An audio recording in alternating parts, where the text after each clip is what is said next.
जिंदगी क्यों हर कदम तुझसे समझौता किया जाए। जिंदगी क्यों हर कदम तुझसे समझौता किया जाए। शौक जीने का है, शौक जीने का है, मगर इतना भी नहीं कि मर मर के जिया जाए। आज नहीं तो कल इस देश के न्यायाधीश इस दिनेश चंद्र शर्मा को टुकड़े टुकड़े कर फ्राई पैन में फ्राई तो करेंगे ही। इसलिए आज जो कह रहा हूँ उसे ध्यान से सुने। यदि कोई न्यायाधीश किसी अपराधी को संदेह का लाभ देकर बाइज्जत बरी करता है, उस अपराधी को पकड़ने के लिए किसी जांच एजेंसी को नियुक्त करने के लिए उस जज को कहिए, यह कहना आपका अधिकार है। अपराधियों को दंडित करवाना आपका अधिकार है। यह पत्र मैंने महामहिम राष्ट्रपति को लिखा है 150 करोड़ भारतीयों के अधिकारों की रक्षा के लिए। इसे गौर से सुनिए और अपने आगे की नीति और रणनीति तैयार कीजिए।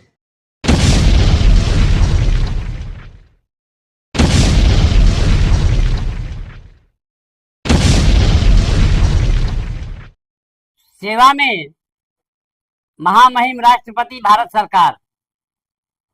विषय सर्वोच्च न्यायालय के कलंक के काले महासागर में गोते लगाने के संबंध में महामहिम के समक्ष दिनेश चंद्र शर्मा सर्वप्रथम यह स्पष्ट कर देना चाहता है कि दिनेश चंद्र शर्मा इस देश की हर उस बच्ची का बाप है जो बलात्कार की शिकार है या जिसकी हत्या कर दी गई है। तत्पश्चात महामहिम के समक्ष दिनेश चंद्र शर्मा यह भी स्पष्ट कर देना चाहता है कि दिनेश चंद्र शर्मा सर्वोच्च न्यायालय के दरवाजे से तो खाली हाथ लौटा है, महामहिम के दरवाजे से भी अगर खाली हाथ लौटा, महामहिम ने भी यदि दिनेश चंद्र शर्मा के अधिकारों की रक्षा नहीं की, तो दिनेश चंद्र शर्मा के बाजुओं में आज भी वह ताकत है कि वह अपना अधिकार छीन कर ले सकता है।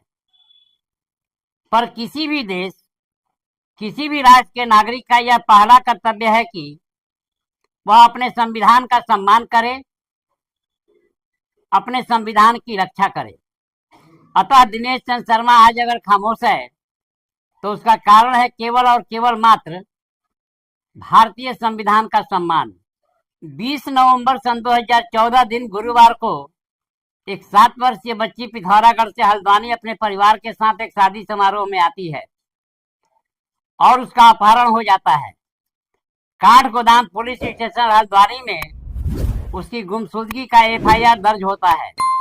25 नवंबर सन 2014 को शीश महल गेट, रामलीला मैदान, काठगोदाम हल्द्वानी में उसकी लाश मिलती है।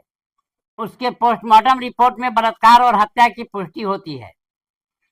अख्तर अली, प्रेमपाल और पॉक्सी को पुलिस गिरफ्तार करती है और protection of children from sexual offences act 2012 की अदालत में पेश करती है। 11 मार्च सन 2016 दिन शुक्रवार को protection of children from sexual offences court की विशेष न्यायाधीश न्यायमूर्ति प्रीतू शर्मा अख्तर अली को मृत्युदंड और प्रेमपाल को 5 वर्ष की सजा तथा 20,000 रुपया जुर्माना का सजा सुनाती है। आरोपी उच्च न्यायालय में अपील करते हैं। 18 अक्टूबर सन 2019 दिन शुक्रवार को उच्च न्यायालय के न्यायमूर्ति रविंद्र मैथानी और न्यायमूर्ति Alok Singh protection of children from sexual offences court के फैसले पर अपनी सहमति की मुहर लगा देते हैं और अख्तर अली को मृत्युदंड की सजा सुनाते हैं। आरोपी सर्वोच्च न्यायालय में अपील करते हैं। 10 सितंबर सन 2025 दिन बुधवार को सर्वोच्च न्यायालय के न्यायाधीश के नाम पर कलंक विक्रम नाथ, संजय करोल और संदीप मेहता जांच अधिकारी के द्वारा जुटाए गए साक्ष्यों में कमी निकालकर आरोपियों की सजा को कम या अधिक नहीं करते, संदेह का लाभ देकर सभी आरोपियों को बाइज्जत बरी कर देते हैं। अब महामहिम कृपया यह स्पष्ट करने का कष्ट करें कि इस देश के न्यायाधीशों के फैसला सुनाने का मानक पैमाना और मापदंड क्या है।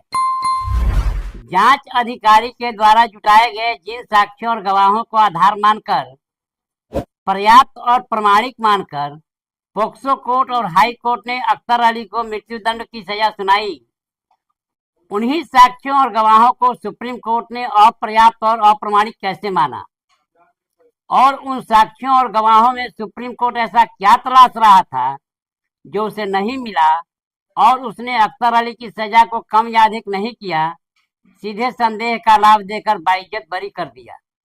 साथ ही महामहिम कृपया यह भी स्पष्ट करने का कष्ट करें कि पोक्सो कोर्ट और उच्च न्यायालय ने जो फैसला सुनाया और सर्वोच्च न्यायालय ने जो फैसला सुनाया, दोनों फैसलों में कौन सही है और कौन गलत, और क्यों।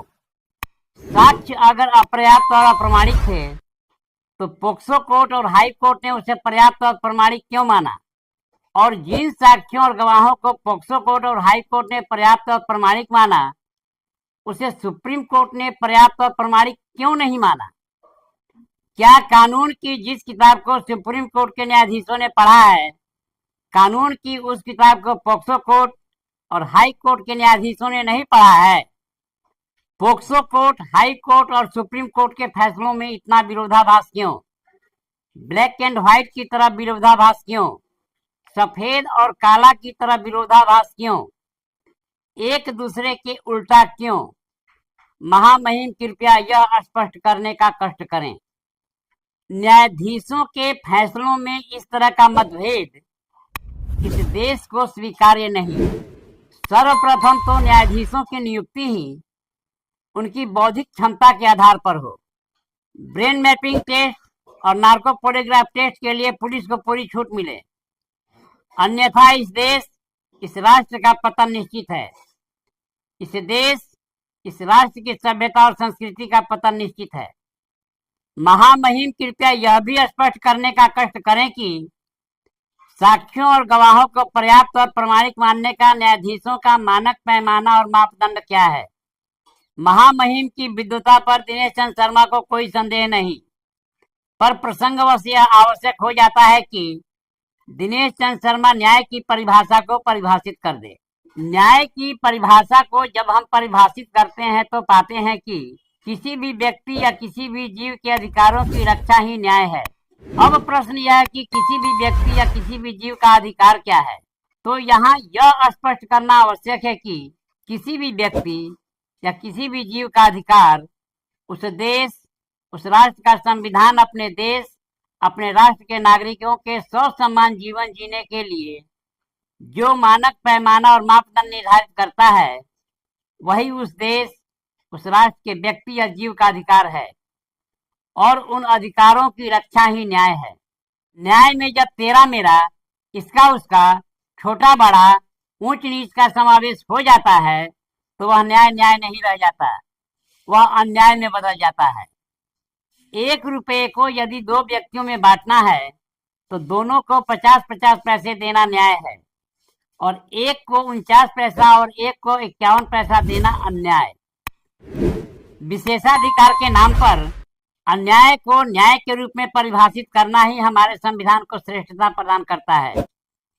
आप करें तो रासलीला और हम करें तो कैरेक्टर ढीला का खेल तो अंबेडकर ने ही जी भर कर भारतीय संविधान में खेला है। आज हमारा वर्तमान है कि चोर डकैत भी विशेषाधिकार की त्रिवेणी में गोते लगा रहे हैं, और इसके लिए यशवंत वर्मा से उपयुक्त उदाहरण कोई दूसरा हो ही नहीं सकता। लौह पुरुष सरदार वल्लभ भाई पटेल ने या भारत के लाल बहादुर शास्त्री ने अगर कभी विशेषाधिकार का प्रयोग किया हो तो महामहिम दिनेश चंद्र शर्मा का ज्ञान वर्धन करने का कष्ट करें। दिनेश चंद्र शर्मा नहीं कहता, हल्द्वानी के घर घर में इसकी चर्चा है कि अख्तर अली को सर्वोच्च न्यायालय ने संदेह का लाभ देकर यूं ही नहीं छोड़ा, बदले में एक संगठन ने सर्वोच्च न्यायालय के न्यायाधीशों को चांदी का जूता मारा है, जिसकी झलक सर्वोच्च न्यायालय के फैसले में भी स्पष्ट दिखता है। महामहिम कृपया यह स्पष्ट करने का कष्ट करें कि क्या अख्तर अली को संदेह का लाभ देकर छोड़ देने मात्र से सर्वोच्च न्यायालय की कर्तव्य और जिम्मेदारियां समाप्त हो गई? क्या पीड़ित परिवार के अधिकारों की रक्षा हो गई? क्या पीड़ित परिवार को न्याय मिल गया? पीड़ित परिवार के अधिकारों की रक्षा नहीं हुई तो क्यों? पीड़ित परिवार को न्याय नहीं मिला तो क्यों? पीड़ित परिवार के अधिकारों की रक्षा करने की जिम्मेदारी किसकी है? पीड़ित परिवार को न्याय देने की, पीड़ित परिवार के साथ न्याय करने की जिम्मेदारी किसकी है? पीड़ित परिवार के अधिकारों की रक्षा कौन करेगा? पीड़ित परिवार को न्याय कौन दिलाएगा? अगर सर्वोच्च न्यायालय नहीं तो कौन? अगर पीड़ित परिवार के अधिकारों की रक्षा नहीं होती है, अगर पीड़ित परिवार को न्याय नहीं मिलता है, अगर इस देश के 150 करोड़ भारतीयों के अधिकारों की रक्षा नहीं होती है, अगर इस देश के 150 करोड़ भारतीयों को न्याय नहीं मिलता है, तो इस सर्वोच्च न्यायालय की या किसी भी न्यायालय की, इस सर्वोच्च न्यायालय के न्यायाधीशों की या किसी भी न्यायालय के न्यायाधीशों की सार्थकता क्या है? आवश्यकता क्या है? आवश्यकता क्या है इस देश को ऐसे न्यायालयों की और ऐसे न्यायाधीशों की? नहीं चाहिए इस देश को 150 करोड़ भारतीयों के ऐसे न्यायालय और ऐसे न्यायाधीश।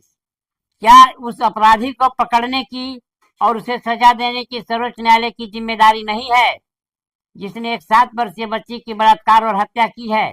कोई तो है जिसने उस घटना को अंजाम दिया है। उसे पकड़ने के लिए सर्वोच्च न्यायालय ने क्या किया?